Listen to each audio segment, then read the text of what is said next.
Hello बच्चों, आइए आज हम पढ़ेंगे जो लास्ट क्लास में हमने पढ़े थे बोर्स थ्योरी या बोर्स एटॉमिक मॉडल है जो नील्स बोर ने दिया था 1913 में।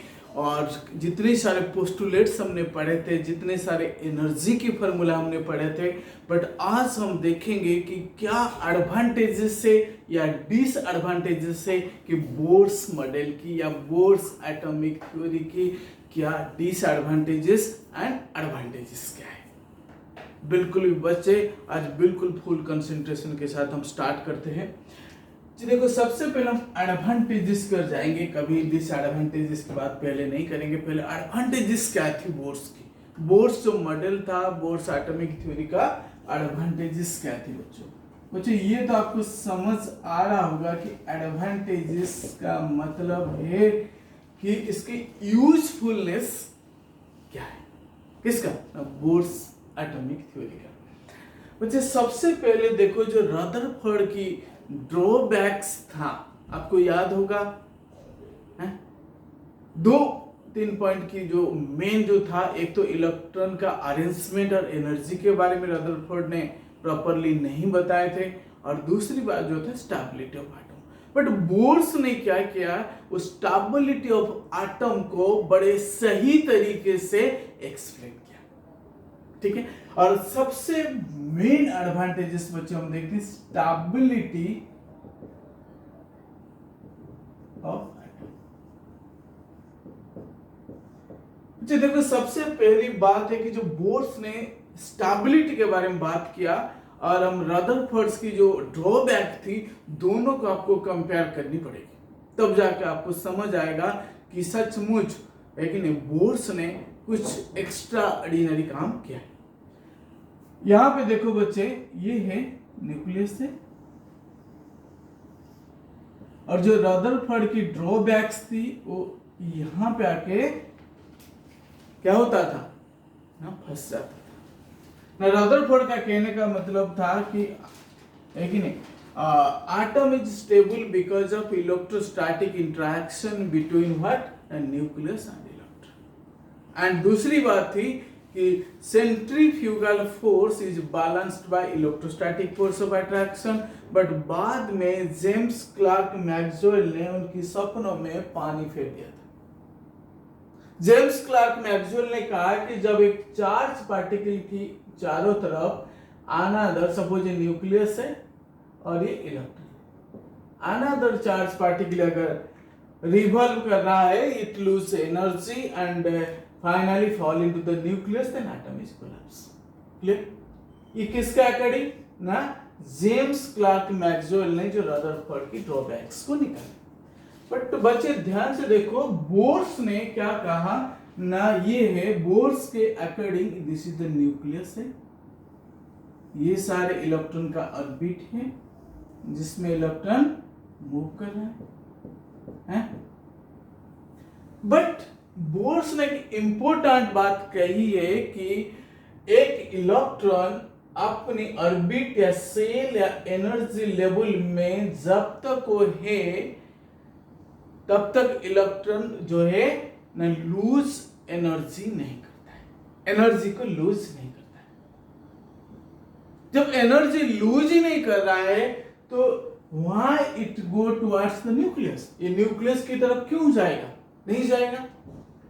as long as जब तक एक इलेक्ट्रॉन अपनी ऑर्बिट में घूम रहा है, वो क्या कर रहा है ना, एनर्जी लूज करता है ना गेन करता है, जब तक उसको नहीं सप्लाई करेंगे। समझ पा रहे? तो इसीलिए सवाल ही नहीं उठता है कि वो कोलैप्स हो जाए या नीचे आए ऊपर आ जाए, जब तक कोई एक्सटर्नल एनर्जी हम उसको नहीं दे रहे या वो इलेक्ट्रॉन किसी भी तरीके से एनर्जी लूज नहीं कर रहा है। अगर इसको हम छेड़ेंगे नहीं, वो हमें भी नहीं छेड़ेगा, है कि नहीं। जैसे कुत्ता जा रहे, कुत्ता कुछ नहीं बोलता है कि नहीं, कुत्ता को क्या करते हैं, तुमने थोड़ा ऐसे बोल दिया, कुत्ता भी तुम्हारे ऊपर कुछ बोलता है। इसी तरह एक इलेक्ट्रॉन है, वो अपनी काम कर रहा है, अपनी ऑर्बिट में वो क्या कर रहा है, घूम ही रहा है। अगर हम इसको डिस्टर्ब नहीं करेंगे, वो उसका काम करता रहेगा। इसलिए बोर्स का कहने का मतलब एटम इसलिए स्टेबल है क्योंकि वो इलेक्ट्रॉन जो है एनर्जी लूज नहीं करता, अपने आप से नहीं करता है। समझ पाए? तो इसलिए अपने ऑर्बिट में ये घूमता रहता है, एटम इज स्टेबल। सेकेंड जो पॉइंट था बच्चों इंपॉर्टेंट है ना, it explain the line spectra of hydrogen atom. It explain the line spectra of H atom or H-like atom। अब बोलेंगे सर H-like atom क्या होता है ना, हाइड्रोजन लाइक एटम क्या होता है, जिसमें एक ही इलेक्ट्रॉन है, कौन है ना, He प्लस हो सकता है, Li+2 हो सकता है, लेकिन हीलियम में टोटल 2 इलेक्ट्रॉन होते हैं, एक हटा दिया तो एक प्लस आ गया। लिथियम में 3 होता है, एक 2 हटा दिया तो एक ही रह गया। तो these are the hydrogen like particle, ये सारे के सारे हाइड्रोजन की तरह हो जाते हैं जब इनसे इलेक्ट्रॉन रिलीज हो जाते हैं। समझ पा रहे? बट बोर्स ने सक्सेसफुली क्या किया ना, ये line spectra of hydrogen atom को एक्सप्लेन किया। मैं सोच रहा हूं कि थोड़ा आपके लिए ये क्या हुआ ना, डिफिकल्ट हो सकता है, क्योंकि आपने अभी तक स्पेक्ट्रा के बारे में, लेकिन मैंने पढ़ाई नहीं हूं तो आपको थोड़ा बहुत पता होगा, आप समझ सकते हैं, लेकिन मैं थोड़ा सा यहां पर आपको उसके बारे में हिंट्स देता हूं, क्योंकि इसके बारे में डिटेल आगे जाकर हम पढ़ेंगे। हाइड्रोजन है कि नहीं, एटम की स्पेक्ट्रा के बारे में, एमिशन स्पेक्ट्रा, अब्जॉर्प्शन स्पेक्ट्रा, इनकी डिफरेंस क्या है, लेकिन वो सारे के कि नहीं डिटेल हम पढ़ेंगे। बट एक बेसिक आइडिया देता हूं, what do you mean by line spectra of hydrogen atom. समझ पा रहे? हाइड्रोजन एटम का एक लाइन स्पेक्ट्रा का मतलब क्या है ना बच्चे, देखो कि हाइड्रोजन, ये हो गया सपोज हाइड्रोजन H2, लेकिन ये एलिमेंटल स्टेट में होता है, लेकिन गैस फॉर्म में होता है नहीं होता है ना, गैस फॉर्म में होता है, H2 फॉर्म में होता है, 2 हाइड्रोजन मिलकर के एक मॉलिक्यूलर फॉर्म में होते हैं। जब इसको 3 कंडीशन में, देखो बच्चे 3 कंडीशन में, पहला कंडीशन, दूसरा कंडीशन और तीसरा कंडीशन, अगर हमने इसको लेकिन डिस्चार्ज ट्यूब के अंदर इलेक्ट्रिक करंट दिया या फिर हीट दे दिया या किसी और तरीके से इसको एनर्जी दिया, तो क्या होता है, ये पहले तो हाइड्रोजन मॉलिक्यूल जो है वो हाइड्रोजन एटम में स्प्लिट हो जाती है। जब हाइड्रोजन एटम के अंदर स्प्लिट हो गया है, स्प्लिट होने के बाद वो क्या करता है ना, इसकी जो एक ही इलेक्ट्रॉन है, ध्यान से देखो, हाइड्रोजन एटम के अंदर एक ही इलेक्ट्रॉन होती है और एक इलेक्ट्रॉन क्या होता है, एक्साइटेड होती है। चला गया, ध्यान से देखो, ये ग्राउंड स्टेट होता है, पहला जो है एनर्जी लेवल के सेल आप कह सकते हो, मैंने ऑलरेडी बोर्स थ्योरी में हम लोग ने पढ़ रखे हैं कि K cell, L cell, M cell, N cell, O तक हम थ्योरेटिकली जा सकते हैं। बट यहाँ पे देखो बच्चे कि जब इसको इलेक्ट्रॉन को हमने एनर्जी दिया, ये कहां चला गया ना, एक्साइटेड स्टेट चला गया, नहीं गया, यहां पे इलेक्ट्रॉन पहुंच गया। एक्साइटेड स्टेट क्या होती है बच्चे ना, अगर ग्राउंड स्टेट है तो n=1, एक्साइटेड स्टेट क्या है ना, n इन्फिनिटी हो जाती है, जहां पर न्यूक्लियस का कोई भी इन्फ्लुएंस नहीं होता है। अगर मैं यहाँ पे देखो, ये न्यूक्लियस है और एक ही इलेक्ट्रॉन है, यहां से मैं समझाता हूं, इसमें एक ही इलेक्ट्रॉन है, ये न्यूक्लियस है, इसको एनर्जी देने के बाद ये क्या किया, एक्साइटेड स्टेट को चला गया। Which state, that is excited state. जब एक्साइटेड स्टेट को चला गया तो न्यूक्लियस का कोई भी इंटरेक्शन उसके ऊपर नहीं, कोई भी इन्फ्लुएंस नहीं है, इसका मतलब वहां पे n इन्फिनिटी। बच्चे देखो, जब वो एक्साइटेड स्टेट में जाता है, उस जगह में क्या होता है ना, क्या होता है, हाईली अनस्टेबल हो जाता है। क्या करता है, हाईली अनस्टेबल होता है। जब हाईली अनस्टेबल होगा वो क्या करेगा, स्टेबल होने के लिए कोशिश करेगा, नीचे आने के, अगर मैं देखो एक पत्थर लिया, ठीक है नहीं, या पेन ले लिया मैंने, इसको एक फेंका, नीचे गिर रहा है नहीं गिर रहा है, गिरा, क्यों?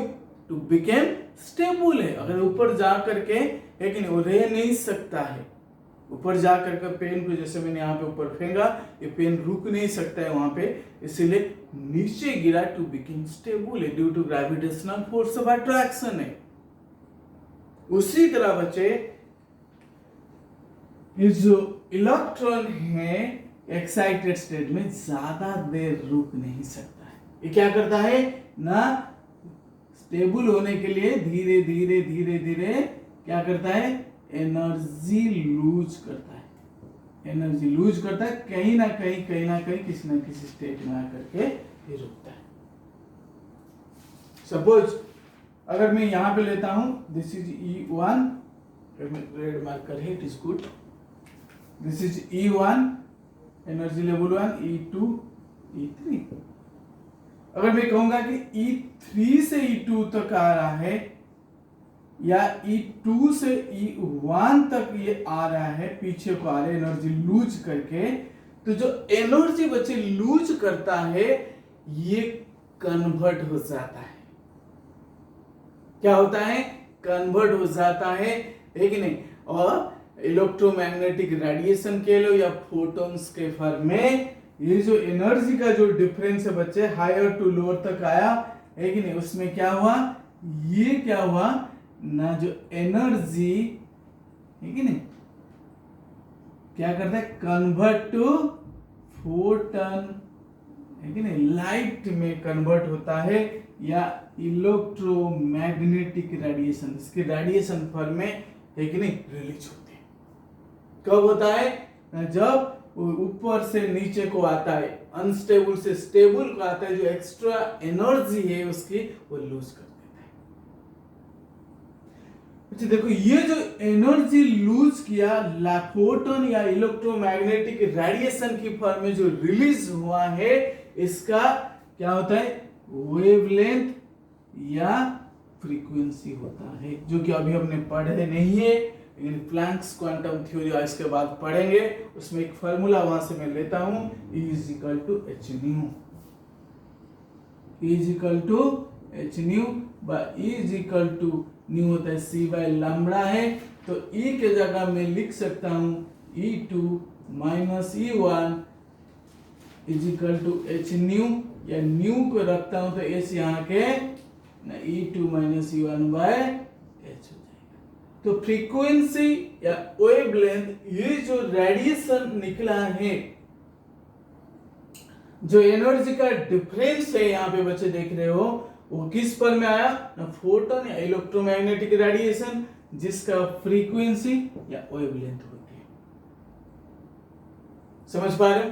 ये जो फ्रीक्वेंसी या वेवलेंथ को बोर्स ने स्टडी किया है, बोर्स ने क्या किया, इसको स्टडी किया। अगर इसके जगह में लिखता हूं C बाय लैम्बडा, तो लैम्बडा आप लेते हो तो यहाँ पे लैम्बडा निकाल सकते हो, लैम्बडा या न्यू फ्रीक्वेंसी आप निकाल सकते हो। तो बोर्स ने वही वर्क किया है, successfully it explain the line spectra of hydrogen या हाइड्रोजन लाइक पार्टिकल। आप कहेंगे लाइन स्पेक्ट्रा क्या है ना, ये जो रेडिएशन निकला, इसको जब हम है कि नहीं प्रिज्म के थ्रू में, अगर देसी भाषा में अगर हम बात करते प्रिज्म में, और हाई लेवल की अगर बात करते स्पेक्ट्रोफोटोमीटर में पास कराना होता है, एनालाइज करनी होती है स्पेक्ट्रोमीटर में। तो लेट इट बच्चे, जब इसको इसकी स्पेक्ट्रा को ऑब्जर्व किया गया है, तो ये सिंगल लाइन की तरह दिखाई दिया, एक कलर आएगा कि जब इसके एक पर्टिकुलर वेवलेंथ है तो एक सिंगल कलर ही आएगा। समझ पा रहे? इसी को कहते हैं line spectra of hydrogen atom या हाइड्रोजन लाइक पार्टिकल। समझ पा रहे? तो इस चीज को बोर्स ने सक्सेसफुली एक्सप्लेन किया है। फिर से एक बार कह देता हूं कि जब ये इलेक्ट्रॉन एक्साइटेड से धीरे धीरे लोअर एनर्जी लेवल की तरफ आया, वो एनर्जी को लूज किया, जो एनर्जी लूज हुआ वो एनर्जी फोटोन या इलेक्ट्रोमैग्नेटिक रेडिएशन में कन्वर्ट हुआ है। कन्वर्ट होने के बाद क्या हुआ, ना उसका एक वेवलेंथ या फ्रीक्वेंसी होगा, उसी को कहते हैं हम लाइन स्पेक्ट्रा। अब मैं समझता हूं, अब शायद किसी की डाउट नहीं होगी। दिस इज द एडवांटेजेस है, बोर्ड्स थ्योरी का ये एडवांटेजेस है बच्चों। अब जाएंगे क्या कमी था इसके अंदर, बट डिसएडवांटेजेस इसकी क्या थी।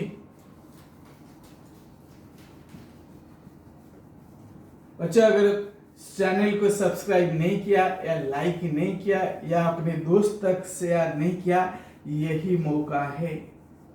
ये जो टाइम में इरेज कर रहा हूं, आप इसी टाइम इसको सब्सक्राइब, लाइक एंड शेयर कर दीजिए, बिल्कुल रुकना नहीं।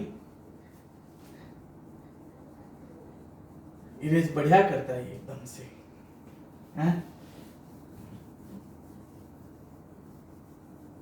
गुड। आएंगे अब डिसएडवांटेजेस की तरफ है।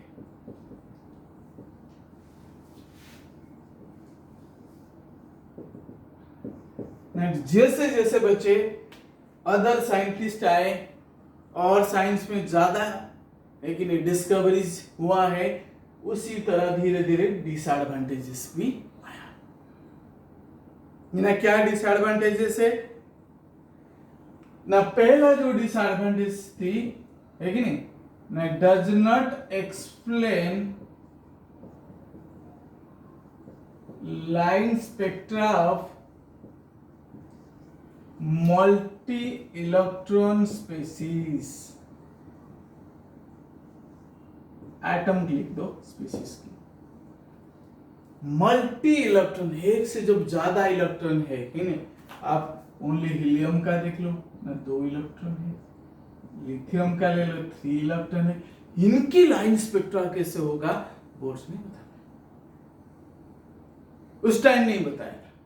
तो इसलिए पहला जो डिसएडवांटेजेस है, does not explain the line spectra of multi electron atoms. Next point का अगर हम देखते हैं कि बोर्ड्स का जो पोस्टुलेट्स को आप ध्यान से देखेंगे, इससे प्रीवियस वीडियो में उसमें एक पोस्टुलेट्स है, वो क्या है ना, इलेक्ट्रॉन उस ऑर्बिट में घूमेगा जिस ऑर्बिट का angular momentum mvr is equal to ns/2π की इक्वल है। समझ पाए? mvr एंगुलर मोमेंटम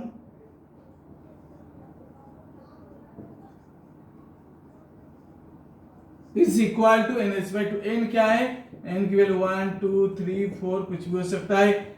h क्या है ना, प्लैंक्स कांस्टेंट है। आगे पढ़ोगे सारे।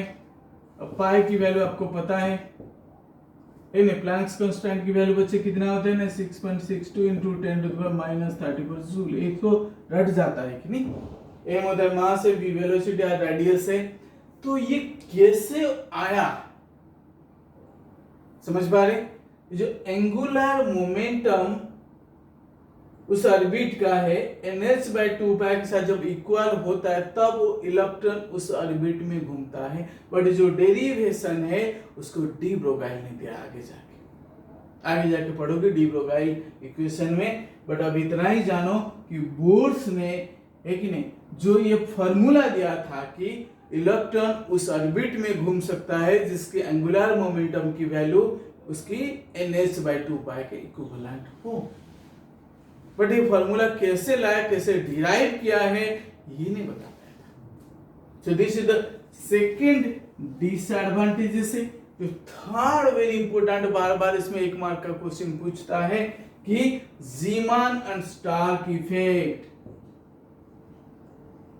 ज़ीमान एंड स्टार्क इफेक्ट बच्चों, ये क्या होता है? ज़ीमान इफेक्ट क्या है?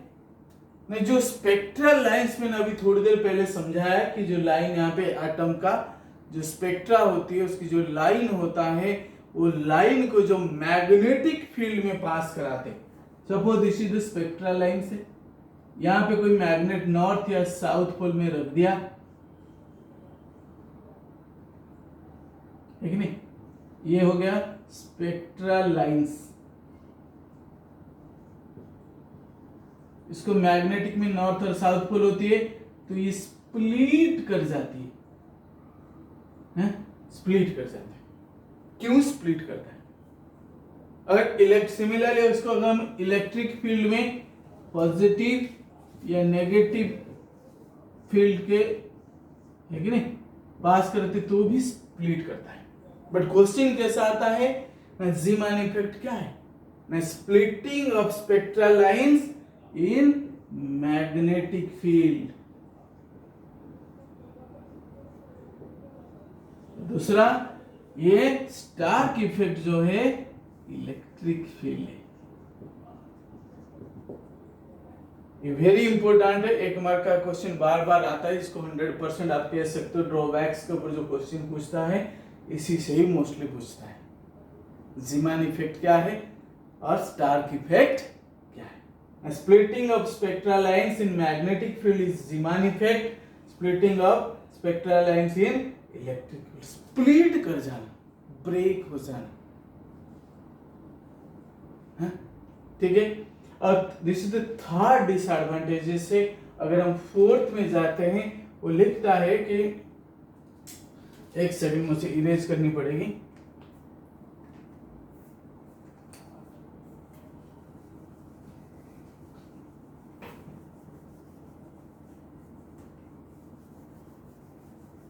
जस्ट ए मिनट, थोड़े से एक सेकंड हो गया।